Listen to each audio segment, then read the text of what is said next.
যে কোনো শুভ কাজের আগে আমরা যেটা করে থাকি সেটা হলো পুজো। তো বিয়ে এটা একটা অত্যন্ত শুভ কাজ, তার জন্য বাড়িতে পুজো দিয়েই শুরু হচ্ছে সেই অনুষ্ঠানটি। সেটাই আমি তোমাদের সঙ্গে শেয়ার করছি। তো hello friend, welcome back to my channel and new another blog. তো আশা করছি আজকের এই ভিডিওটা তোমাদের ভালো লাগবে। তোমরা অনেকেই এই ভিডিওগুলো দেখতে চেয়েছিলে, ভিডিওগুলো আনতে আমার লেট হয়ে গেল, কিন্তু এখন থেকে পরপর দেবো। তো আশা করছি ভিডিওগুলি তোমাদের দেখতে খুব ভালো লাগবে। মেহেন্দির ভিডিও আমার করা হয়নি, কারণ বাড়িতে ভিডিও করে দেওয়ার মতো কেউ না থাকলে সেটা খুবই প্রবলেম হয়। মেহেন্দি অনুষ্ঠান যেহেতু রাতে হয়েছিল, তো তার জন্য সেরকম ভিডিও ক্লিপ আমার সেরকম করা হয়নি। যা আছে সব ক্যামেরাতে আছে, আর ক্যামেরাম্যান এতটাই লেজি, মানে চেনা ক্যামেরাম্যান হলে যা হয়। তো এখনও সেই কোনো ভিডিও বা বিয়ের কোনো ভিডিও আমি পাইনি। ভেবেছিলাম একবারে সেই ভিডিওগুলি তোমাদের সঙ্গে শেয়ার করব, কিন্তু সেটা আর হলো না। তার জন্য সবার কাছে যে সমস্ত ভিডিও করা ছিল সবার কাছ থেকে নিয়ে সেই ভিডিওগুলি আমি তোমাদের সঙ্গে শেয়ার করছি। তো তার জন্য একদম বিয়ের দিন সকাল থেকে আমি শুরু করছি। তো বিয়ের দিন সকালে উঠে সবার প্রথমে যেটা হয় সেটা হলো পুজো। এই পুজোটার নাম কি ঠিক গৌরী পুজো না কি বলে আমি ঠিক জানি না, বা অধিবাস পুজো যেটাই বলো না কেন আমার ঠিক মনে পড়ছে না। তো সেই পুজো হচ্ছে, সেই পুজোতে আমি বসেছি। আর এখানে একটু ভিডিও করে দিচ্ছিলো। ভিডিও করার লোক না থাকলে ভিডিও করাটা খুব মুশকিল। আর আমার ফ্যামিলিতে বা আশেপাশে কেউ ভিডিও করে দেওয়ার মতো সেই রকম কেউ নেই, আর কেউ ভিডিওর সঙ্গে ইনভলভ না। তো কী করে ভিডিও করতে হবে বা কেমন করে করতে হবে সেগুলো কেউ করে দিতে চায় না।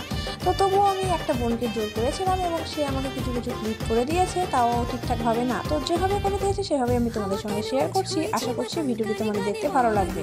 তো তারপর দেখো পুজো শেষ, ঘরের পুজো কমপ্লিট করে তারপর এখানে চলে এসেছি ছায়া মণ্ডপে। এখানে অধিবাস পুজো হচ্ছে, তো সেটাই আমি তোমাদের সঙ্গে এখন শেয়ার করছি। বিয়ে মানে অনেক রীতিনীতি, অনেক নিয়মকানুন। তো এত নিয়মকানুনের মধ্যে আমার দ্বারা ভিডিও করা ঠিক সম্ভব হয়নি, যার জন্য ভিডিওগুলি আমি ঠিকঠাকভাবে তোমাদের সঙ্গে শেয়ার করতেও পারছি না। যখন একদম ফুল ভিডিও বা ক্যামেরাম্যানের কাছে যে সমস্ত ভিডিওগুলি করা আছে সেগুলো যখন হাতে পাবো, তখনই একদম আমি প্রপারভাবে তোমাদের সঙ্গে ভিডিওগুলি শেয়ার করতে পারবো। আজ আমাদের দুজনের কাছে, মানে আমার এবং তোমাদের দাদা ভাইয়ের কাছে, আজকের এই দিনটা হলো বিশেষ একটি দিন। কারণ আজকে পূর্ণতা পেতে চলেছে আমাদের 6 বছরের ভালোবাসা। তো অনেক বাধা বিপত্তি, অনেক সমস্যা, সমস্ত কিছু দুজনে একসঙ্গে মোকাবেলা করে আজকের এই শুভ দিনে আমরা একত্রিত হব। তো তোমরা সবাই আশীর্বাদ করো যেন আমার দাম্পত্য জীবন খুব সুখের হয় এবং সুখী সংসার করতে পারি সবাইকে নিয়ে, পরিবার পরিজনকে নিয়ে। তো চলো এবার আমি তোমাদের সঙ্গে আমার বিয়ের প্যান্ডেলের কিছু অংশ শেয়ার করি। সম্পূর্ণ প্যান্ডেল বা ডেকোরেশন আমি তো তুলতে পারিনি, তো যতটুকু তুলতে পেরেছি বা যতটুকু আমি পেয়েছি ততটুকু তোমাদের সঙ্গে আমি শেয়ার করছি। তো এই হলো বিয়ের ছাদনাতলা বা ছায়া মণ্ডপ। তো অনেকে ছাদনাতলা বলে, অনেকে ছায়া মণ্ডপ বলে। আমাদের এদিকে যেহেতু ছায়া মণ্ডপ বলে, তো আমি সেটাই বলছি। তো এই হলো আমাদের বিয়ের ছায়া মণ্ডপ। তো আমাদের এই ছায়া মণ্ডপটা সাজানো কেমন হয়েছে সেটা কিন্তু অবশ্যই কমেন্ট করে জানাবেন। সমস্ত পুজো টুজো এদিকে কমপ্লিট। আমার শাখা পড়া হয়নি, আমি বিয়ের দিন সকালে শাখা পড়েছিলাম, যার জন্য শাখারিয়ালা চলে এসেছে বাড়িতে শাখা পরিয়ে দেওয়ার জন্য। আর এখানে সবাই মিলে বাজছে শাখা। তো কোন শাখাটা নেওয়া যায় সেটাই, যেহেতু সমস্ত শাখা ভালো থাকে না, বেছে নিতে হয়। তো তার জন্য সবাই মিলে এখানে বাচ্চা। তো চলো এবার তোমার ভিডিওটা স্কিপ না করে সম্পূর্ণ ভিডিওটা দেখতে থাকো।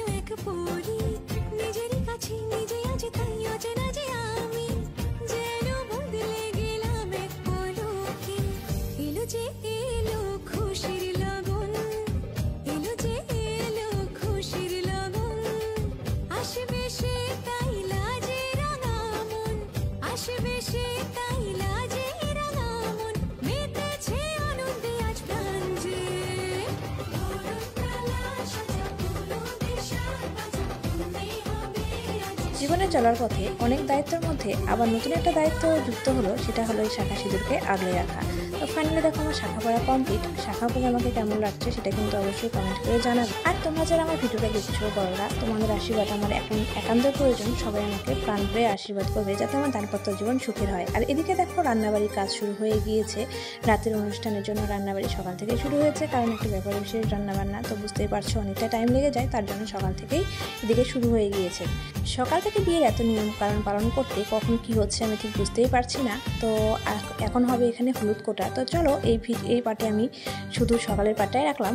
গায়ে হলুদের ভিডিওটা আমি তোমাদের সঙ্গে পরের ভিডিওতে শেয়ার করবো। তো আজকের ভিডিওটা আমি এখানে শেষ করছি। ভিডিওটি তোমাদের কেমন লাগলো সেটা অবশ্যই কমেন্ট করে জানিও। আর পরের ভিডিওগুলো দেখার জন্য অবশ্যই কিন্তু চ্যানেলে চোখ রাখো। আর যদি তোমার চ্যানেলে নতুন থেকে থাকো তাহলে অবশ্যই চ্যানেলটাকে সাবস্ক্রাইব করে পাশে থাকো। পরের ভিডিওগুলি আসছে খুব ধামাকাদার। তো আশা করি এই ভিডিওগুলির মতো ওই পরের ভিডিওগুলোতে তোমরা আমাকে অনেক ভালোবাসা দেবে। তো চলো আজকে ভিডিও শেষ করছি। সবাই সুস্থ থেকো, ভালো থেকো, টাটা।